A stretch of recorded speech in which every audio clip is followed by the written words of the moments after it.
Welcome, everyone, to another edition of the Pennsylvania High School Football Report. I'm Brian Linder, here with Dan Sostek. Dan, what is going on, my man? Dan, the unscripted Pennsylvania High School Football Report. You never know what's going to happen when you and I get on here, my man. Yeah, we don't even have the neon lights of your basement this time. The viewers can't see it, or I guess listeners. But he's out getting Thanksgiving shopping.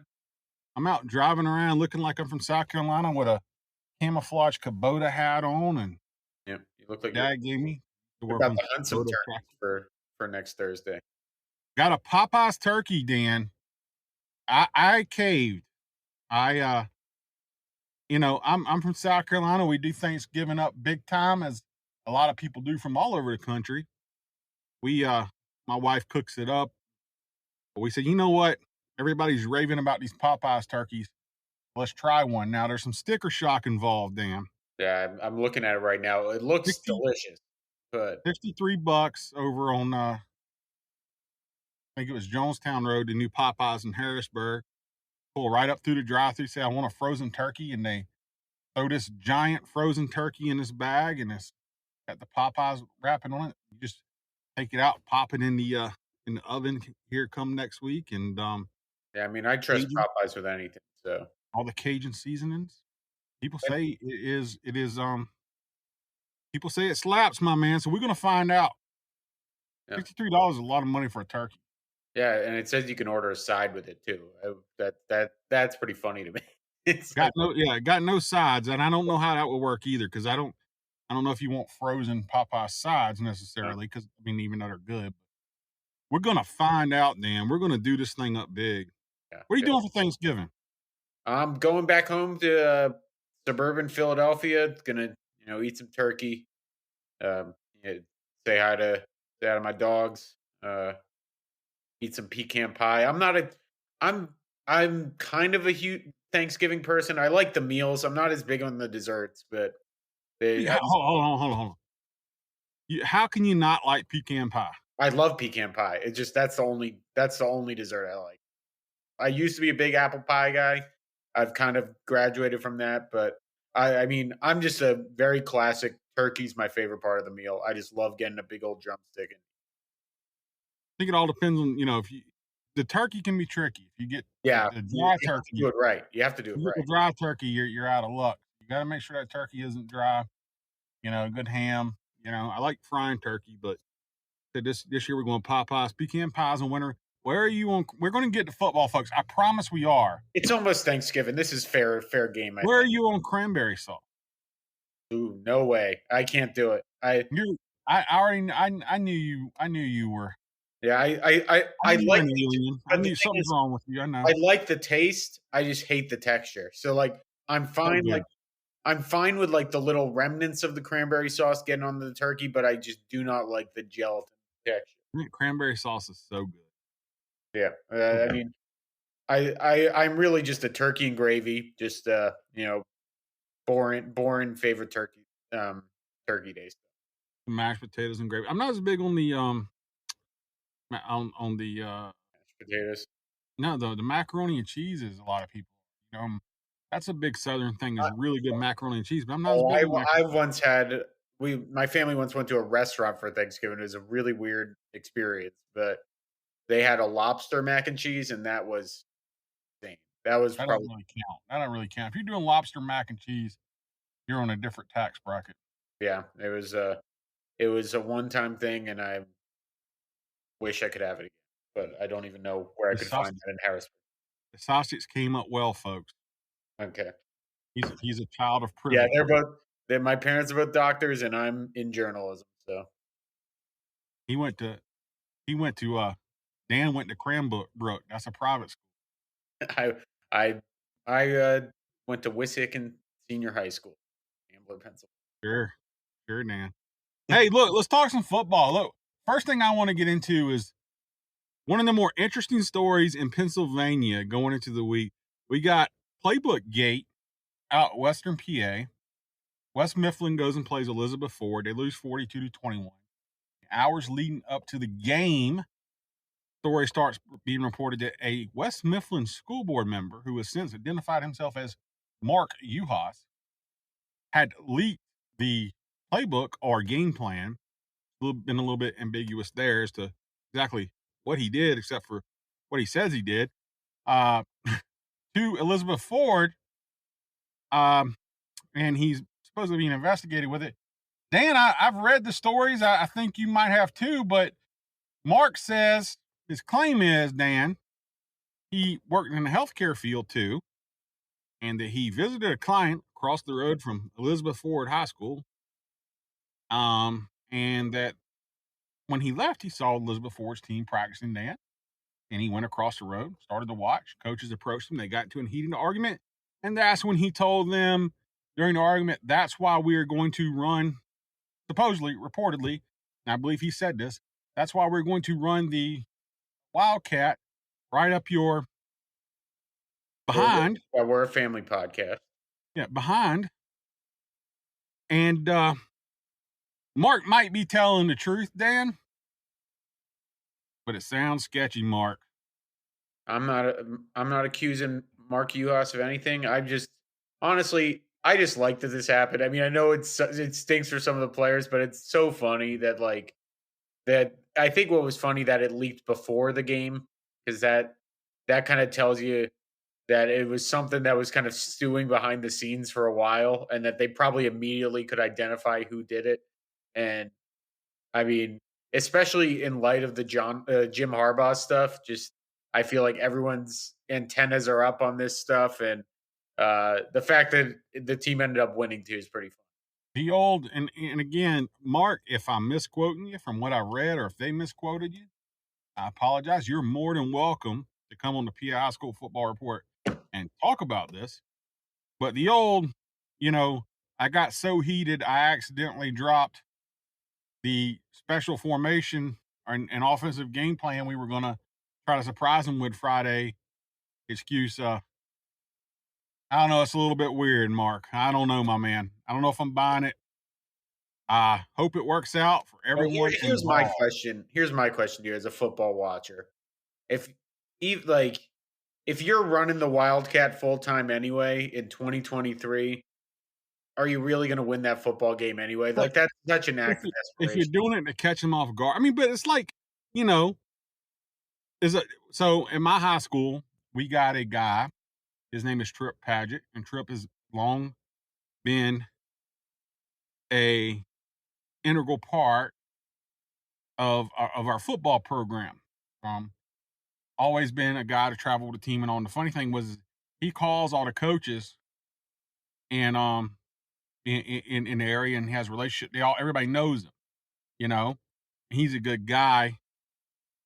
And I remember one year, my hometown high school was going to run a reverse on a kickoff against Somerville High School, and and they just stomped it out. And after the game, the coach was like, "Oh, by the way, Trip called me and told me you guys were practicing that."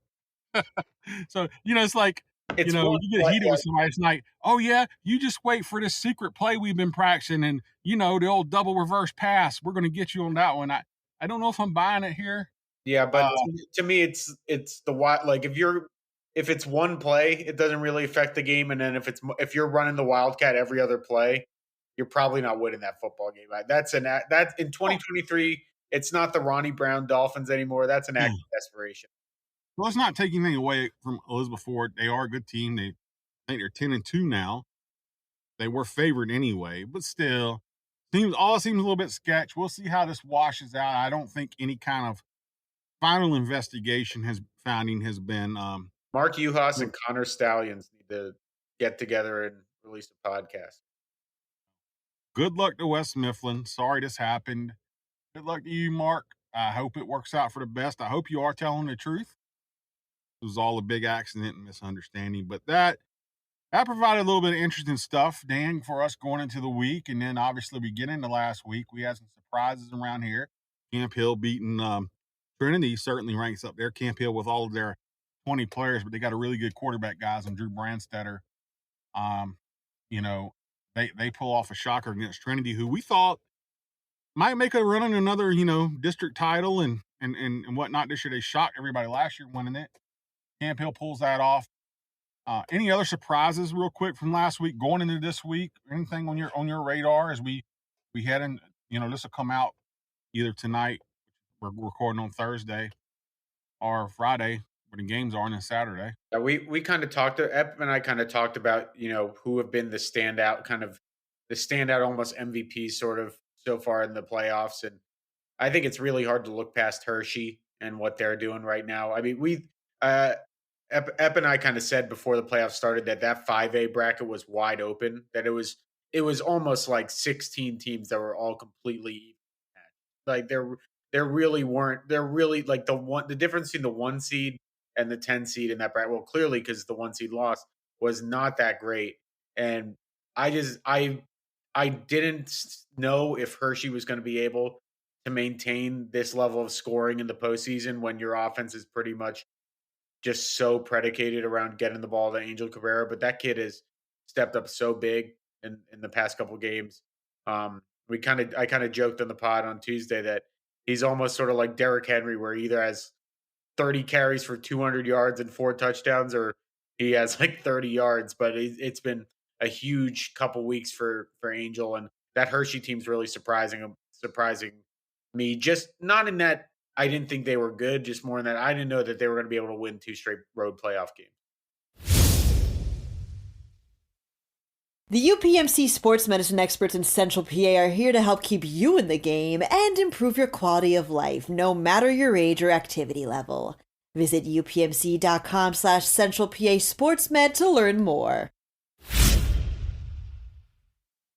Well, again, we try to keep it statewide, but we are focused here in Harrisburg some too. And we actually had a talk, guys. You know, folks listening. Um,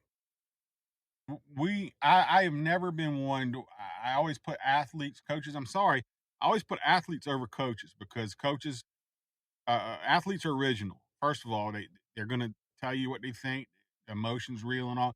You coaches, you guys, a lot of times, and for good reasons. At least you think they're good reasons. You try to stick to coach speak and all that stuff. You say a lot of the same things. Athletes give you stuff from the heart, and it's because they're cyclical too. They get 4 years and they're done, man. Nothing's promised. But we've actually been talking about coaching jobs here in Central PA the last couple of weeks amongst our staff, because we try to pick the coach of the year, every year with our all-star team. And last year we had some good choices. This year, a lot of good coaching jobs. Real quick, want to tip the cap. Josh Borelli at Lower Dauphin, great coaching job. Cal Everett's done a great coaching job at Harrisburg again. Josh Oswalt, Cumberland Valley, turning that program around after a rough start. They're going to go play Manheim Township Friday. John Debs. Great coaching job. Andrew Irby, Phil High. They're right in the running for another state title. Jeff Wachter at Bishop McDevitt, right in the running for another Bob state title. Bowden again. Bob Bowden again at West Perry. You're gonna go Saturday and watch them play Wyomissing. Yep. Ross Tucker texted me today. You picked Westbury to win, didn't you? Marcus Quaker, listen to me now. Ross Tucker texted me today. Couldn't believe I picked West Perry. I've been listening to what their quarterback tells me, and it's not like bulletin board stuff for you YO folks. In fact, he hasn't said YO at all. He's just really confident in what they're doing, Dan. And I thought Lancaster Catholic was a pretty good football team. They had a really good running back. Elijah Cunningham ran for 150 yards, but they whipped up on those guys, man. So yeah, got Bob Bowden there. Tim Bigelow at Camp Hill. Yeah. Great coaching job. Mark Painter, Hershey, great coaching job. I'm probably forgetting one or two, and legitimately, like, I'm not a guy to stand up here. You get a lot of journalists, and I think they just do it to sort of try to butter up, curry favor with coaches. Dan, I'm not one to just say, oh, he does a great job if he's not doing a great job. We got some guys who've done really strong jobs. Yeah, for sure. I think this year we kind of didn't really know what to expect from a lot of these teams because there was a lot of turnover from last year. At the top, there wasn't a lot of turnover. We had we had Stone Saunders coming back, we had Alex Irby coming back, we had Marcus Quaker coming back, a lot of those type of guys coming back. But for the teams like Cumberland Valley, where we had no idea how they were going to replace Isaac Signs, and frankly, didn't even seem like they really did for a while as well. But when I talked to Josh Oswalt last week after they beat Wilson, which I thought was I think I picked Wilson. I forget if I did, but I was wrong on that one because they kind of just smash mouth them. But Josh Oswald told me, he said, I'm telling you, when they were 0-3, they were in earlier after that third loss of the year than they were in week one. Like it was the opposite of, being dejected and hanging their heads. They were ready to go. And in 6A especially, I feel like there's a lot of room to kind of have that optimism, because especially the schedule CV plays, they're going to have that strength of schedule advantage over some of the York teams and things like that. So you can get back in. But that job, I think, was just tremendous, because that defense is. I think I'd pick I might have picked Cumberland Valley to cover this game against Mannheim, because I think this defense is just flying around right now, and it's gonna be tougher than people think.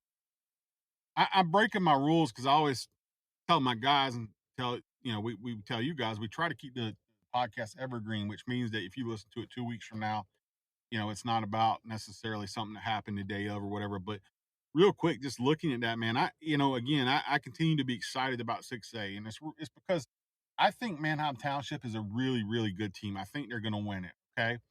At the same time, I think Harrisburg's progressed all year. I think they're a really good team. This is for District 3. Cumberland Valley is now playing well enough and really without anything to lose, because nobody expected anything from them after their first 4 or 5 games of the season, and running the ball well enough that they might give Manheim Township a fight. The blueprint is clear for them, and it's what they did against Wilson. 6 to 10-minute drives, if they can pull those off, now that's a whole different task against Mannheim. But what CV's plan was against Wilson was, we are going to shorten this game up and make it that we each get 3 possessions, 3 or 4 possessions. Whoever does the most of these possessions is going to win the football game. And they did, and I think that's a really smart way to go up against a team like Mannheim Township. Do it, and Starrett's can probably do it. I think the interesting thing about that game, and what will probably decide, is, I was talking to Josh Oswald, Cumberland Valley's coach, last night, and he referred to Hayden Johnson, that's Manheim Township's quarterback, as a 3-step maniac. And he just talked about how, it's 3 steps and the ball's out, and the receivers catch everything. And I think that's been an area secondary, because a lot is going to go on the Eagles' defensive backs, and their secondary is being able to be physical, at the line, and to really cover. And I think it might be a tall task for them. That's why I picked Manheim Township. I think Manheim Township is going to beat them, and I think pretty good. At the same time, it's just weird. Like, I think Manheim Township, personally, I think they're going to beat everybody pretty good and win District 3. But can Harrisburg beat them? Yes. Can Cumberland Valley, with a few bounces of the ball, beat them? Maybe. Can Central York has got to play. Harrisburg's got to play Central York. Yeah, they got Jules Goff, and you've seen what he can do if he gets rolling. So, I mean, think Harrisburg's going to beat them. I said this with Eric. Central York's got to be the least, and you get why this is happening. But Central York's got to be one of the least talked about undefeated teams we've had in recent. The schedule has not been great, but they've been 10-0 in 6A to me is still means something that you haven't slipped up. Well, here's what takes a little bit of sizzle off of their steak from me. And Central York, listen up. And Harrisburg, I'm not trying to give them any bulletin board stuff here either, but it's facts. Central York was pretty good last year. Yeah. Harrisburg went over to Central York and absolutely busted them in the mouth and just messed them up, Dan. I mean, there's no coming back from it. I understand. Yeah, for sure. But that game was one of the best games I think anyone's ever seen a defensive end play. I think Terrell Reynolds had like 17 sacks in that game. Mekhi Hopkins ran for like 200 yards. So I agree with that wholeheartedly, and I think that kind of proves the difference in competition between the Commonwealth and the YAIAA. But I hate saying that. But the guys that did that for Harrisburg last year, it's going to have to be a lot more of Sean Lee, and I think he could definitely do it. But I think the thing about last year's Harrisburg run was it was one of the best runs of play from a defensive end in Terrell Reynolds. You bring up Sean Lee, and that's another discussion we've had here, guys, and kind of giving you guys a peek behind the curtain of our PennLive newsroom. Is we do our end of the year All-Stars for the Mid-Penn. We also do an All-PA team, which is like our All-State team regardless of classification. So we don't do like oh, here's 6A, here's 5A. No, here's who we think's the cream of the crop.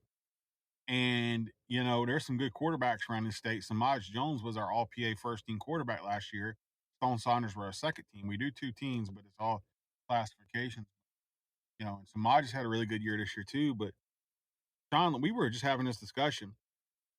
Stone Saunders, I think he's now up to 150 touchdown passes in 3 years. Alex Irby, all the state records are still high this year. He's a senior. Stone's a junior. To me, they're the front runners for probably our offensive player of the year for the Mid-Penn. Quite frankly, they may be, probably in the discussion for statewide player, get down to it. And depending on how these playoffs, Sean Lee Jr., if Harrisburg can make a run, guys, don't overlook what he's doing. I mean, he's got over 2,000 yards. He's over 1,000 rushing. He's probably close to 2,000 passing.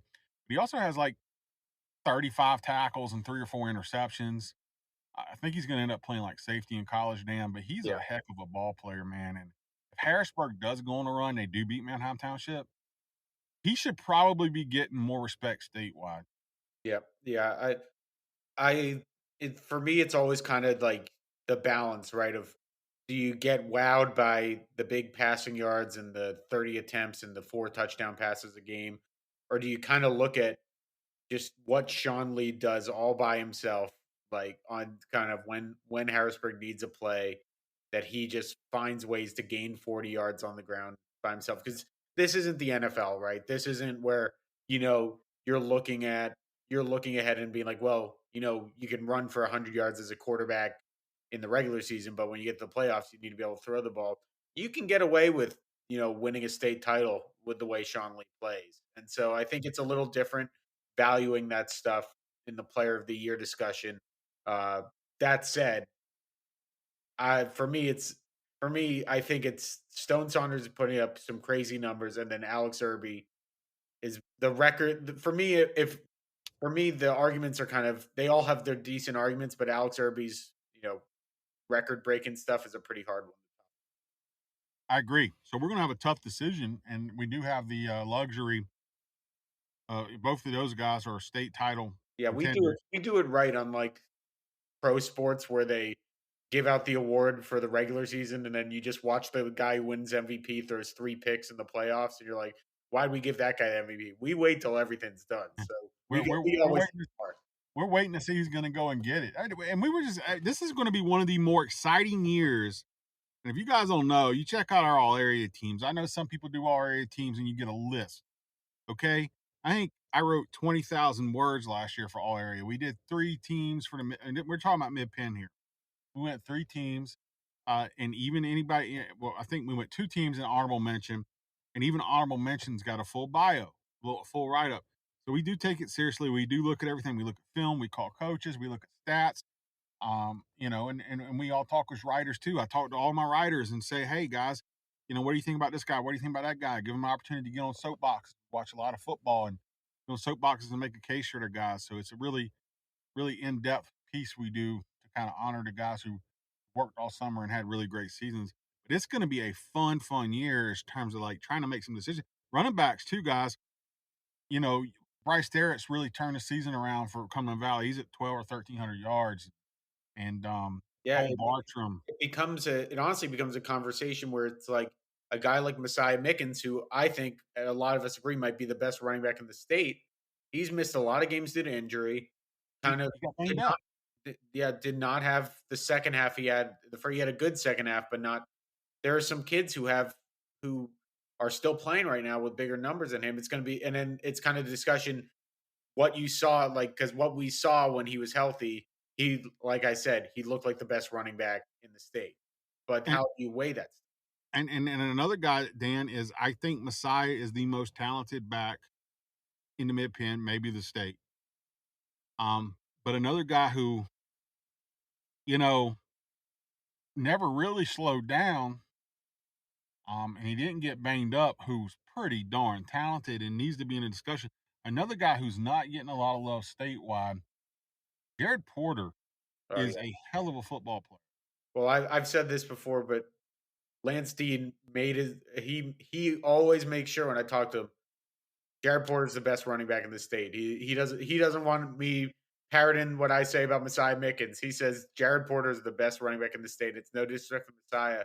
Jared Porter ran all over Harrisburg's defense in a way I have never seen a running back do since I've been here. Because when Harrisburg lost to St. Joe's Prep, it was a lot through the air, and just it wasn't really one particular running back. Jared Porter just kind of diced them up and ran past them and kind of broke through the middle in ways you don't usually see against a Harrisburg defense. I don't think it was necessarily Harrisburg fail. I think he's just a really special player. And also, the thing I love about him is that he's a wrestler, and he was there, right? He was there on Tuesday night a couple weeks ago for our media day, and I think one of our media members accidentally asked him, "Who you playing this week?" Not realizing that CD's season had ended, but he he's just right back at it wrestling. I think he won 20 something matches last year. You don't usually see that from running backs. You see it offensive linemen, some linebackers, some secondary players. The running backs usually don't like getting that down and dirty. I think the only skill position guy I can think of that was a wrestler was Rocky Sin, the cornerback.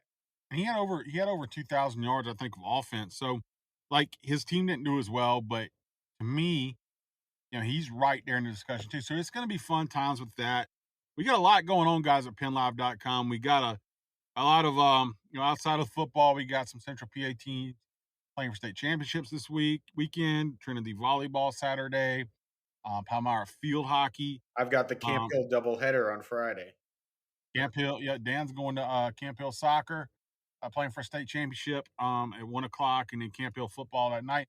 And Dan, you got a pretty good story that is somewhat football related about Camp Hill soccer, so we want to bring that up real quick. It's a name that a lot of people know, especially longtime football fans in Central PA. Dan, kind of tell them the story you got cooking up for Friday morning. So yeah, anyone kind of who's been a longtime football fan in this area probably remembers the name Tom Kirchhoff. He was pretty legendary quarterback for Cedar Cliff. Led them to a state title game where, if you read up on it, it was a controversial fumble call that I believe some people think he didn't fumble. He did lose to Central Catholic in a heartbreaker. Goes on to be a star at Lafayette University, or Lafayette, I forget if it's university.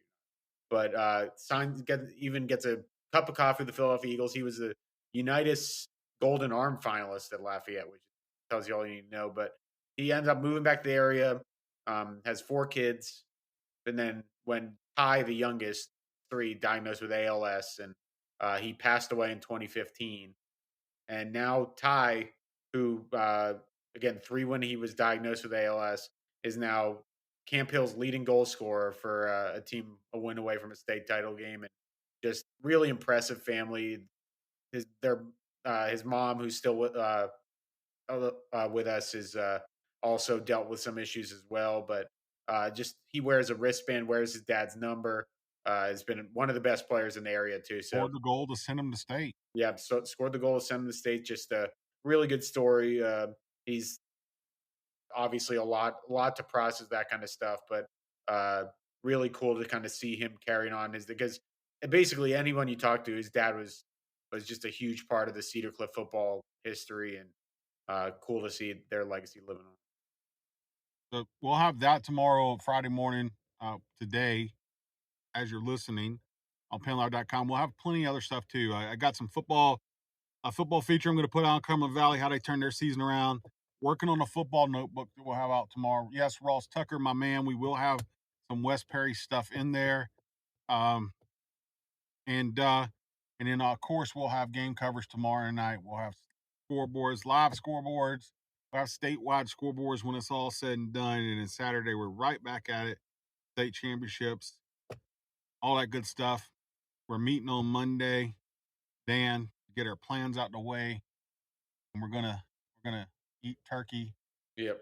Dan's not gonna eat cranberry sauce. That's disappointing. I'll try it one more time. I'm gonna eat it all. Well, does the cranberry sauce work on a Cajun style turkey? That's my question. Throw it on the side. I don't put it on the turkey. I throw it on the side. You just eat it, man. Oh. I enjoy that texture, man. You got to get that nice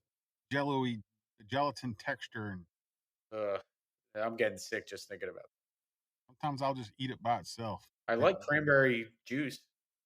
PennLive.com. Check me out, Brian Linder at Sports by B Linder on Twitter or X or whatever you call it. Check out Dan Sostek at what's your handle on Twitter, X, whatever you want to call it, Dan? _Sostek. There you go. All right. Till next week, guys. We'll see you later.